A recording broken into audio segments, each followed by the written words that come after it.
Welcome back, everyone. My name is Jared Bell, and welcome to Church Media. As I have said in one of my past videos, I wanted to give you a little bit of an overview of how we do our live stream, because we kind of do it, I reckon, a little bit different to some people. Some people do it like this as well, but I hadn't seen much stuff online about how people are streaming via ProPresenter. So I'm showing you this now. I will warn you that I'm actually remote viewing the desktop of the computer where we're doing the live stream from home. I've got my studio set up at home with microphones and everything, so I'm doing this. So you'll see the video is lagging a little bit with the playback on stuff. So I do apologize for that. That's just the best way I found I can do it, but I should still be able to show you, and that the quality is obviously a little bit lower too because I'm doing that. But this should still work fine for you on to show you exactly how we do it. So this is our ProPresenter computer. We run 2 instances of ProPresenter 7. We have a campus license. We have our main ProPresenter in our auditorium, which is showing words and videos to the congregation during church, and then we have this one in a separate room where we run our live stream. We also have a second sound desk, which is run by a dedicated live stream sound person as well. So previously, before ProPresenter 7, for us as our live stream software, we were running through OBS. We were also running on an old 2014 Mac Mini, which really was underpowered for what we were doing. We could send out a very semi-low quality 720p stream through it at a pretty low bit rate. So we were kind of limited. We definitely couldn't run ProPresenter 7 with all its functionality on that machine. Well, you can run it on the machine, but you can't do a lot. And for everything that I wanted to do, we couldn't do it here. So we've upgraded recently to the Mac Mini M2. Fantastic machine, got 16 gig of RAM in there. And it's proven to be excellent. We can stream at a much higher quality, and I can do what we can do a lot more with in terms of the production side of things during our live stream. So just a quick overview of what we got going here. Down here, I'm not sure if I can bring that up. Down here we have our vision switcher. So we're running a Blackmagic Television Studio HD, I think it's called. It's an actual proper switching desk with buttons and like a sliders and all that kind of stuff. So they don't make it anymore. They've got a new version out.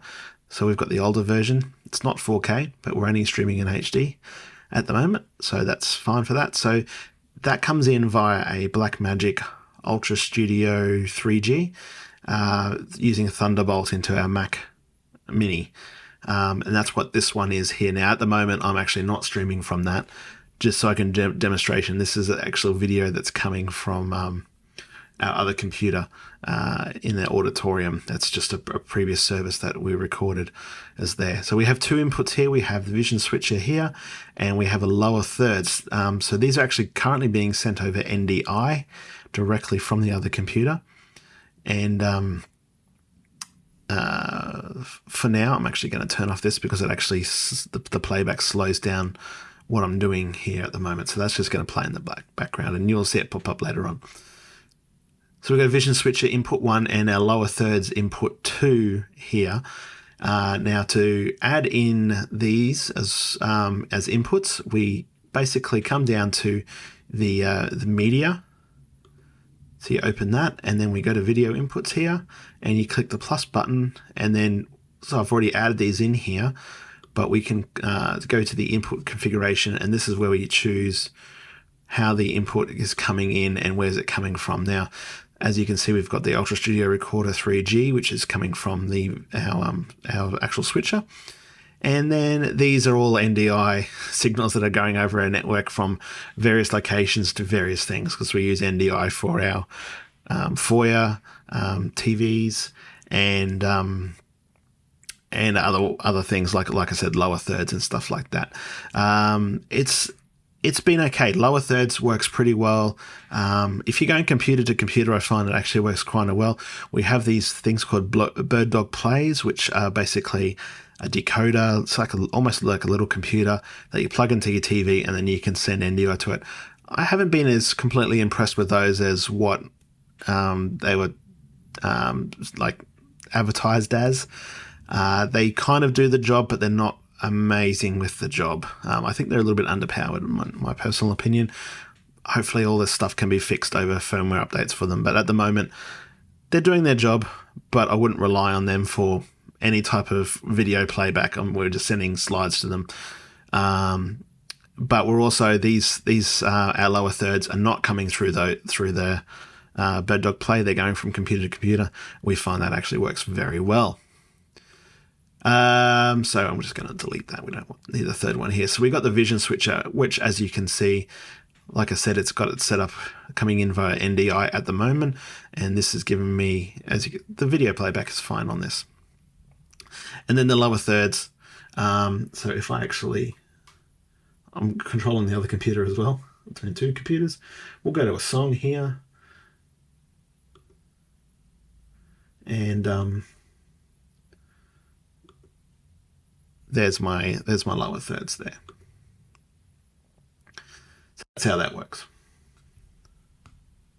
So that's how we're getting our inputs in. So like I said, coming from the vision switcher, and the lower thirds coming from the computer out the front. So this is what we have our slides set up here. So like I said, we're live streaming out of ProPresenter here. We go up to the live function here, and we choose our capture settings. We are going through to, I'll make sure I blur that out. Going through to Caster, and I'm streaming at 1080p 30. It's actually 25, but it doesn't seem to matter, at 6 megabits per second.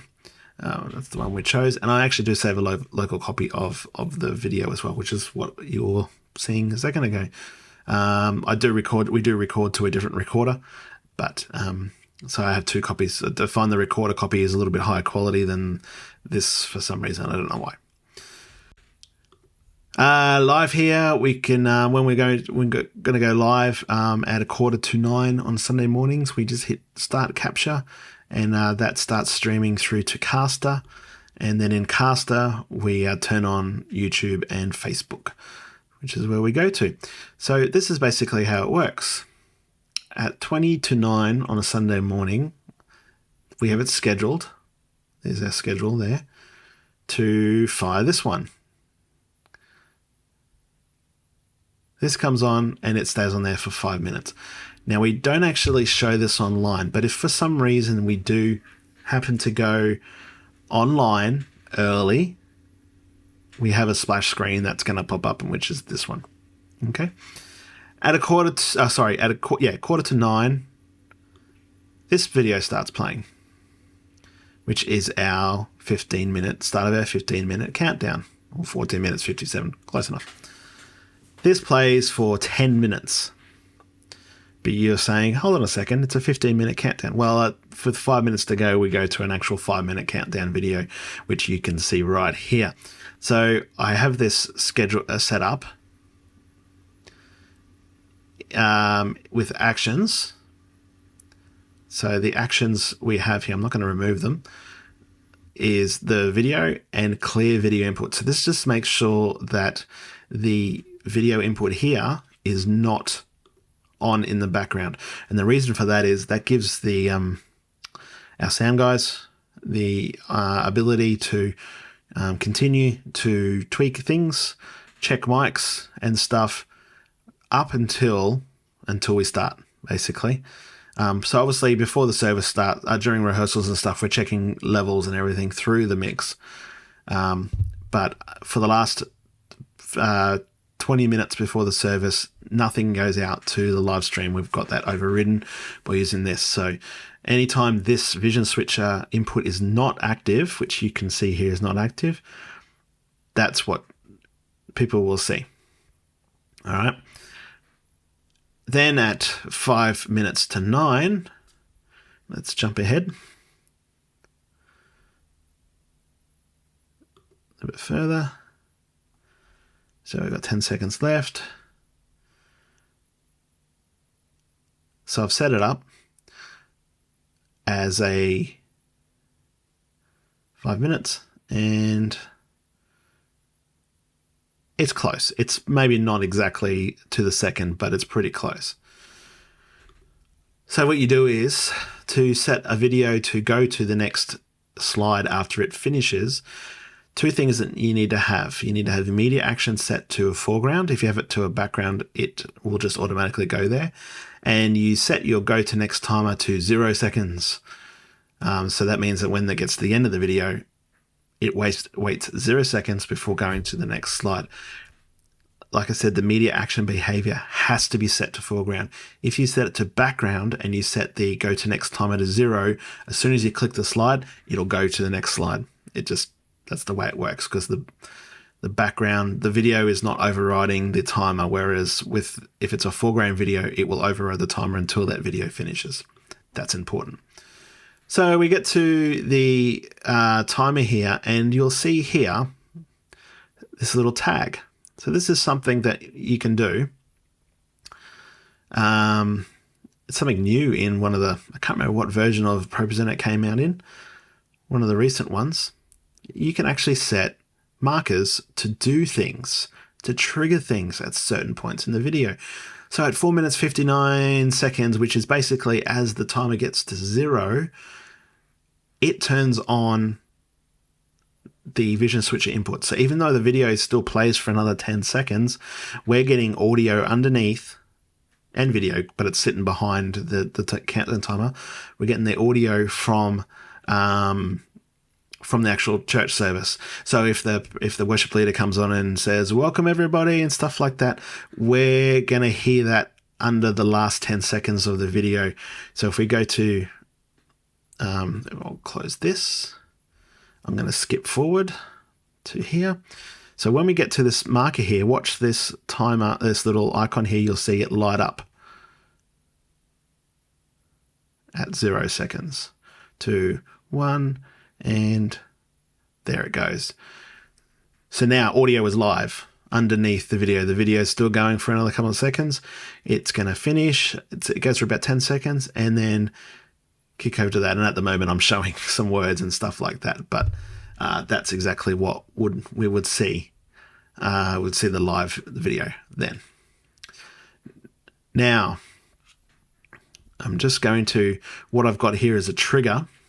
And one of the other videos I showed you, if you don't know where that video is, I'll link to it, on how I do black bars. So these black bars, I'm just going to turn them off for a second, and I'm going to come back over to the other computer. And I'm actually going to show, because it's a recording of, we'd already had the black bars in there, but I'm going to show you how I do the black bars. So I'm just waiting for this to disappear. Jump forward 15 seconds. Here we go. We'll pause right there. All right. So I'm just going to pause that because the playback actually slows everything down. So when we get to the end of the countdown here, playing, video comes on in the background. We wait the final 10 seconds as the Welcome Hills Church shows up. And then we go to the next slide and the black bars come in. Now you'll see in a second, I have them animated. There they are. So they come in and they stay there. And so when we go to words, the songs, the words appear down the bottom. Now to get them up, we do two things. So I've got a little watermark that I like to throw up there to the top right hand corner, and then we throw up this lower thirds this is the input here. And as I showed you before, if I go to a song, raise Hallelujah.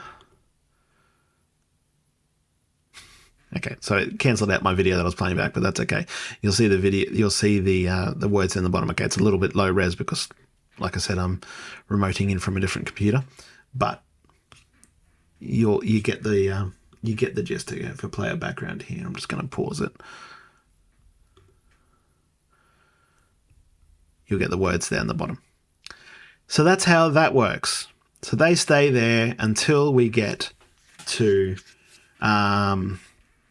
we come out of our first worship set, and we head into our announcements. Now, the way ProPresenter works, the way Renewed Vision has set it up, I can't trigger a build out by clicking this black bars prop. It will just fade out. And because we have it move in slowly, I kind of want to do the opposite to move out. So what we need to do first is we clear our lower thirds here, like so. And then if I want to get rid of the black bars, I click that one and then that one. And if you watch the other video, I explain why. So now we're back to, this is what happens during our announcements and our sermon. No black bars. It's just full 16:9. Next thing we do is, so that just stays on. We're going through, and then we get to our announcement video. We run a separate announcement video from our computer compared to our main one.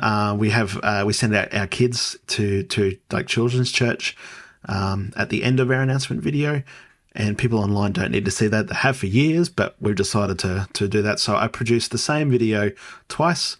And the second one has other information, and we just trigger them at the same time. So it doesn't matter if they're 1 or 2 seconds different. We just wait for the media people to hit it, and then I hit it a couple seconds later.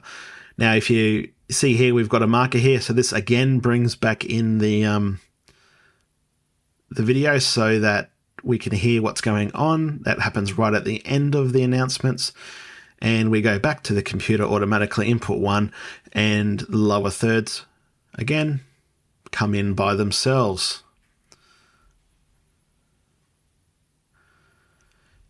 But we still need to bring in the logo watermark and the lower thirds by themselves. I can't put them all in the same slide. It doesn't come in the right order when I do that, unfortunately. So there is a little bit of extra work you have to do there.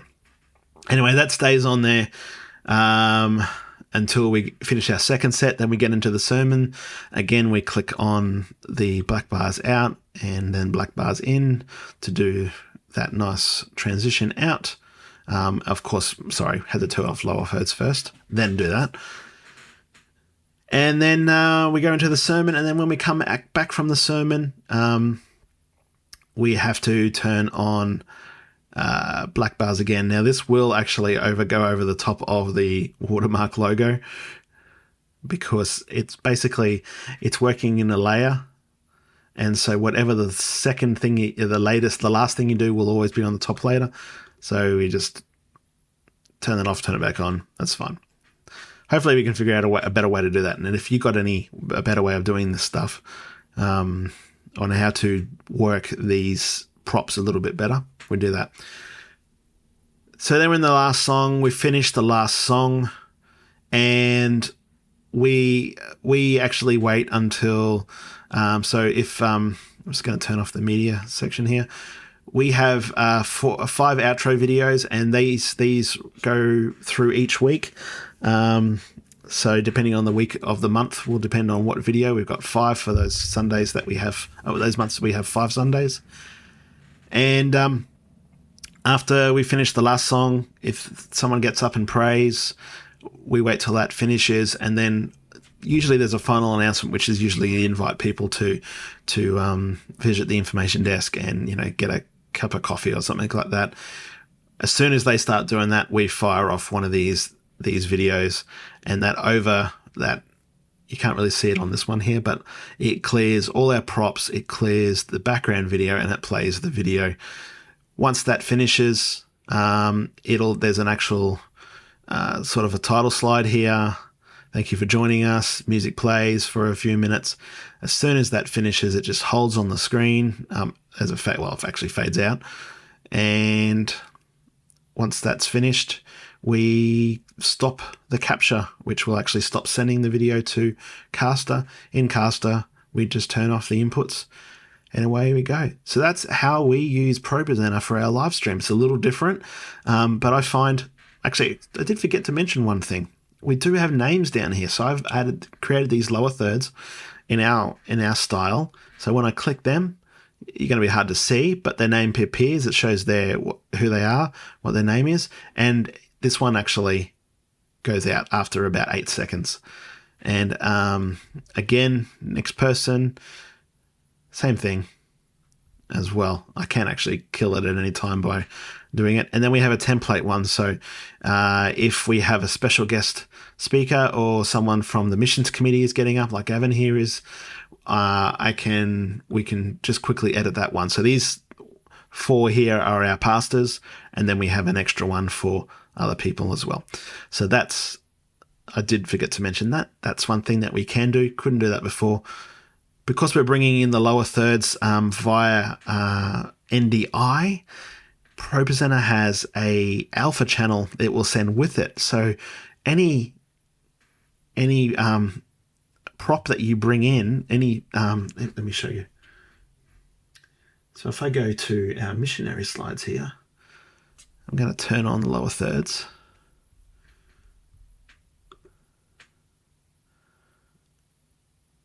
In they come, animated, which is cool.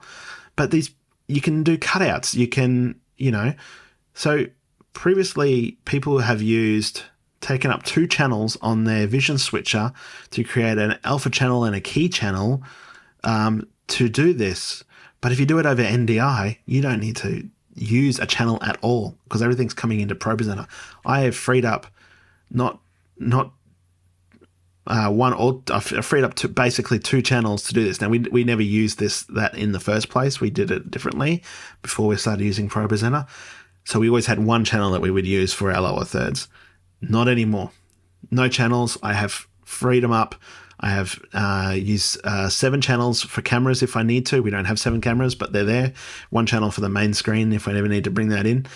And don't worry, I have to worry about lower thirds. So yeah, they have an alpha channel, which means this is all transparent. So if I've got a video playing here in the background and I bring in lower thirds, as you can see, just an example here, their heads are above the line, full alpha channel, and that's how we do it. It's the best way to do it, if you ask me. And that's one of the extra reasons why I went with ProPresenter to do our live streaming. It's not only is it simple for the live stream because they've got very basic settings, but the lower thirds are all they've got that alpha channel, and that's hard to pass up without having extra hardware because you've got to buy a decklink Duo or something like that, I think it's called, to do it, the alpha channel and the key channel. And that's $800-900 or something like that. I don't need to worry about that, and neither do you if you do it this way. Yes, you've got to pay for an extra ProPresenter, but if you already got one going, you got a campus license, this is a good way to do it. We're finding it easier. My volunteers are finding this very straightforward and easy. It's a lot more easy to use than OBS is, with the way OBS brings in assets and all that kind of stuff. This one's got so many more automations that trigger the start of that. Didn't have that in OBS, so you had to do everything manual, and you'd forget to do things and miss things. I really tried to make this as easy as I can for my volunteers, and they're loving it. And so that's my tip for you. Anyway, don't forget to subscribe, like this video. It definitely helps. Obviously this is my 3rd video now, maybe 4th, And I'm loving doing these little tips on, and basically, like I said, the journey of what I'm doing and how we're doing things. So I've got some more coming up here on integrating Lightroom, integrating ProPresenter and how I integrate it with Light Key for our lighting. So that will be coming up soon, amongst other things. So if you have any questions, throw them in the comments. Love to hear from you, and have a great week. Have a blessed week.